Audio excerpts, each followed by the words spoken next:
If you're curious about Ecuador but unsure how to move there, this video is for you. Ecuador is a beautiful, friendly, good-value equatorial country located in the northwest of the South American continent. It's a country that welcomes the world with one of the most relaxed visa policies on the planet. Citizens from nearly every country, except for 35, can visit Ecuador visa-free for up to 90 days. Once the initial 90 days are over, tourists can apply for a tourist visa extension within Ecuador, allowing them to stay for an additional 90 days, making the total stay 180 days. If foreigners want to stay in Ecuador for more than 6 months, they need to apply for a temporary residence permit.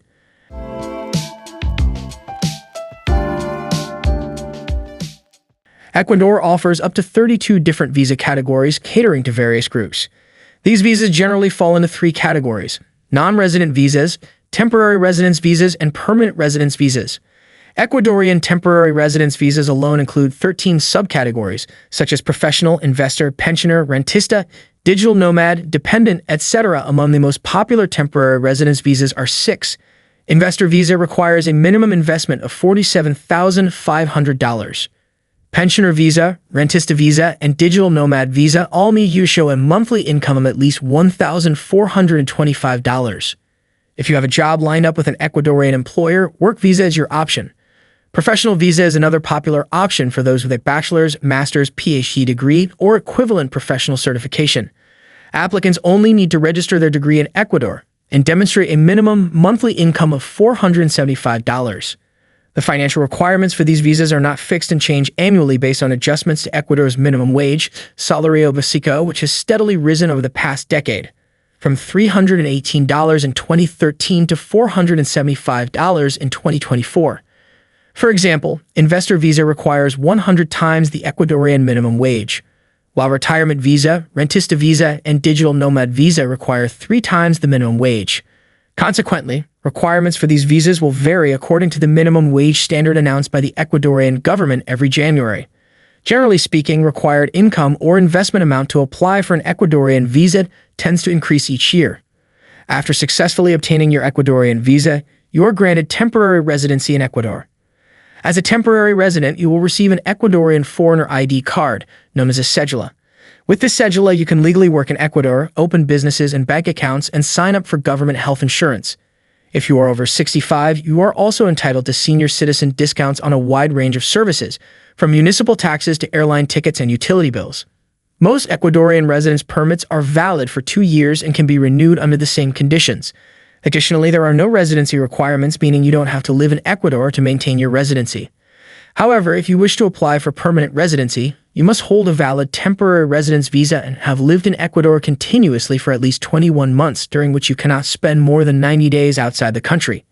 If you exceed 90 days outside of Ecuador during the 21 months, you won't be eligible for permanent residency, but you will still be able to renew your temporary visa multiple times for all visa types.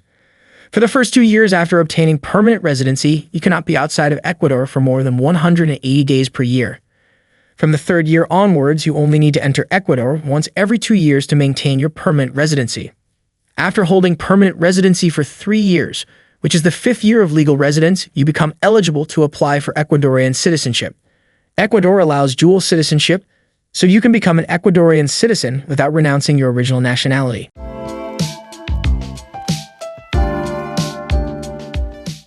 The most popular Ecuador residency permit is investor visa. You may have come across promotions for deposit-based immigration in various Latin American countries, and Ecuador is one of the prime examples of this approach. Now, what really sets Ecuador apart is the affordability of its investor visa. By law, a foreigner can qualify for this visa by investing an amount equivalent to 100 times the Ecuadorian minimum wage. In 2024, this requirement translates to $47,500, making it significantly more affordable compared to similar programs in other Latin American countries. So how can you invest? There are 3 main options. Option 1, and by far the most popular, is a fixed deposit. You invest $47,500 in a 2-year fixed deposit at an Ecuadorian bank, where the interest rates typically range between 4% and 8%. The beauty of this option is that during the visa's validity, although you cannot touch your principal, you can still withdraw the interest monthly without affecting your visa status. Option 2 is buying real estate. This is a bit more complex because Ecuador's immigration office looks at the assessment value of the property when you apply, but market value of real estate in Ecuador is usually higher than assessment value. So in most cases, you'll end up spending over $60,000 to meet financial requirements for this option. Then there's option 3, which is the least common but still available, starting or acquiring a business. If you go this route, you'll need to invest $47,500 to set up or purchase a business in Ecuador. The government doesn't limit which sector you invest in, but the business must be registered, operational, and have a solid business plan in place for the visa application. You'll also need to ensure the business is properly registered with Ecuadorian authority, the Superintendents of Companies and Securities. Regardless of which option you choose, there's one important thing to remember. If you withdraw your investment while your visa is still active, it will be immediately canceled. But if you live in Ecuador for 21 months and apply for permanent residency, you'll be free to withdraw your investment without any effect on your residency. Processing time for investor visa at the Ecuadorian Immigration Office usually takes about 4 to 6 weeks, so it's relatively quick. Now, a key point is that, as mentioned earlier, Ecuador's minimum salary increases every year, meaning that the investment amount also rises over time. But one major advantage for investor visa holders is that once you've secured your investor visa, you won't need to adjust your investment when renewing the visa. You'll always renew based on the amount you initially invested. For example, more than 10 years ago, the requirement was just $30,000. I know some people who invested back then and are still renewing their visas every 2 years with that same amount. So if you invest $47,500 now, you can simply maintain that deposit, renew your visa every 2 years, and never have to increase your investment even if the minimum wage goes up in the future. And the best part? You don't even have to live in Ecuador to keep renewing the visa. In contrast, other Latin American countries like Colombia require investor visa holders to adjust their investment amount with each visa renewal based on the new minimum salary. Now, what are the costs associated with applying for an Ecuadorian investor visa? Here's a simple breakdown. You will need to pay a $50 application fee, a $270 visa fee, and a $15 fee for the issuance of the cedula. If you decide to hire a professional visa facilitator or attorney, the cost ranges from $600 to $1,200. You also need to budget for translation and notarization fees for all required documents. These costs vary depending on your location, but generally, they'll run a few $100s. While these fees can fluctuate for now, the costs for visas and applications are stable. But as always, it's good to stay up to date on any changes that may come.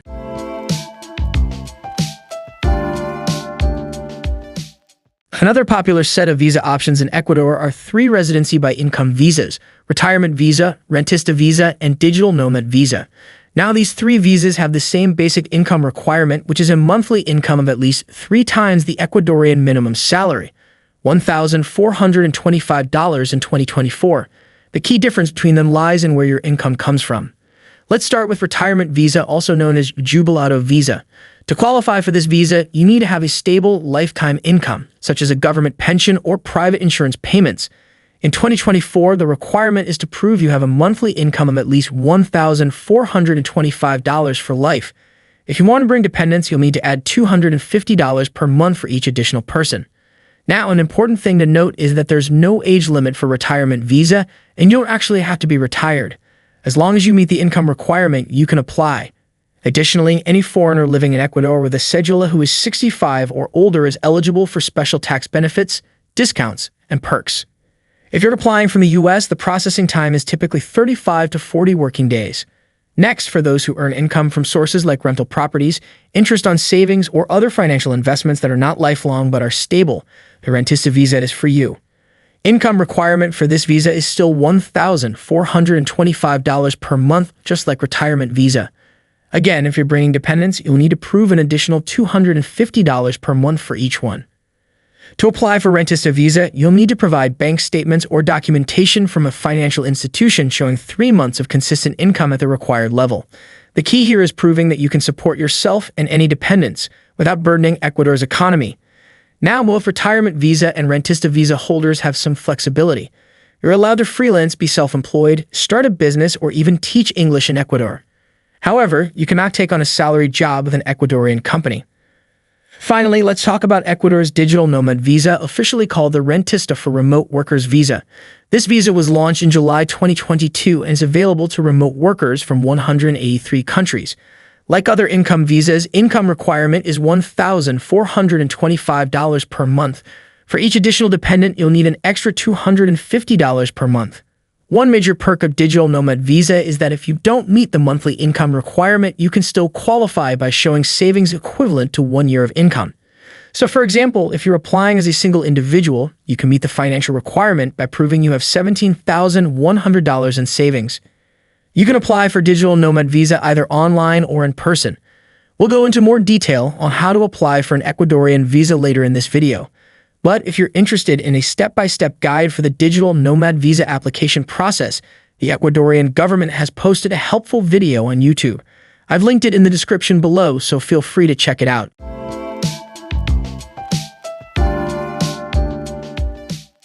Now let's talk about the final visa option that's definitely worth considering, work visa.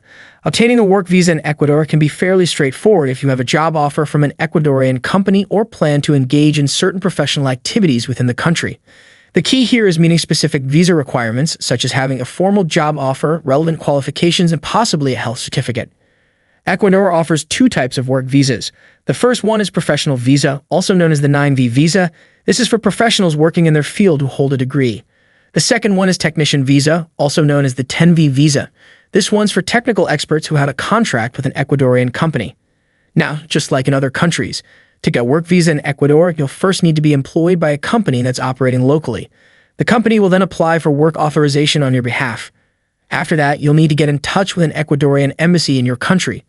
Make sure to check the list of required documents and gather everything you need for submission. Once you've submitted the documents, you must remain in your country of residence while waiting for a decision from the Ecuadorian officials. Once approved, you can then travel to Ecuador and begin working. But what if you don't have a job offer yet and you still want to explore opportunities in Ecuador? Well, there's a great option for you, professional visa. This visa is available for individuals with a 4-year degree or higher. Essentially, if you have a recognized university degree, you can register your degree in Ecuador and apply for this visa. It lets you work, do business, and live in Ecuador without needing a job offer first. If you have a professional, technician, or technologist title, which is the equivalent of a bachelor's, master's, or doctorate degree, you're also eligible to apply. The key step is registering your degree with CNESCYT, the Secretaria de Educación Superior, Ciencia, Tecnología y Innovación, which is the government agency that handles education and recognizes qualifications. Once your degree is registered with CNESCYT, the registration is valid for life. This means you can register your degree now and apply for a professional visa whenever you're ready, whether immediately or at a later stage in life. Professional visa is a fantastic option for digital nomads. There are also many foreigners who use this visa to teach English or start their own businesses in Ecuador. This visa is valid for 2 years and can be renewed indefinitely. The best part? Not only that, but it also serves as a pathway to permanent residency and even citizenship. However, to apply for permanent residency through professional visa, you'll need to prove that you have sufficient financial means to support yourself and any dependents while living in Ecuador.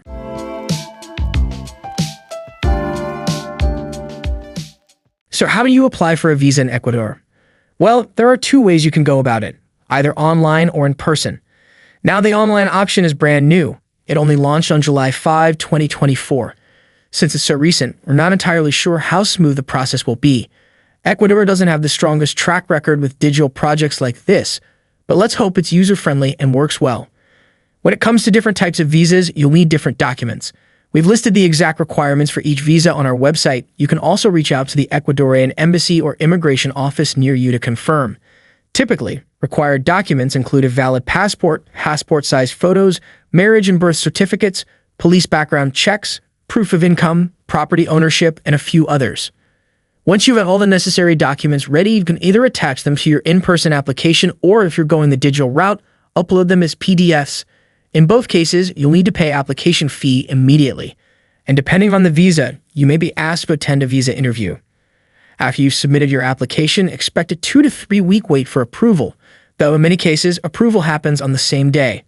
When your visa is approved, you'll get an email notification and you'll be able to pay for the visa either at a designated government bank or online if you applied through the digital system. Next, it's crucial to obtain the official document that allows you to request your identity card, known as the Orden de Titula. With this document, you can visit a civil registry office to obtain your official ID. This card is essential for various activities in Ecuador, such as opening bank accounts, obtaining invoices under your ID number, registering with the Internal Revenue System for taxes, and accessing other benefits like enrolling in Ecuador's social security system. All in all, the process of applying for a visa in Ecuador typically takes anywhere from 3 to 6 months from start to finish.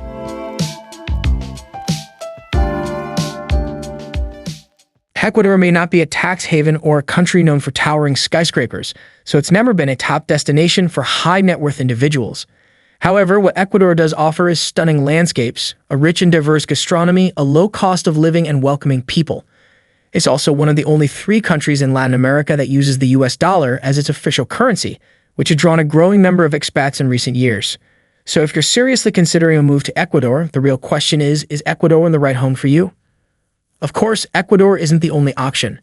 There are so many other attractive countries around the world. That's why we're currently working on a video series called How to Get Residency in Different Countries. So if this sounds like something you're interested in, make sure to hit that subscribe button, check out our previous videos, and stay tuned for what's coming next. Thanks for watching, and we'll see you in the next video.